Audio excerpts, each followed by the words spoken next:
په یو کلی کې یو کس اوسېدو جمیل په نوم. خلکو به ویل دا قدر کده او جمیل به بازار کې به د هر چا امداد کو او د مشرانو به عزت کو، هر چا به یې ډېر صفات کو.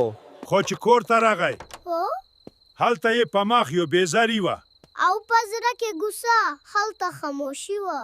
یو ماشوم سا وخته د پلار مې نه بوسته، نه پیسې نه تحفه، بس یو منی نظر. د شپه په تیاره کې جمیل یوازې نست و، په دې کې د همسایه کور نه د مینې اوازونه راغله.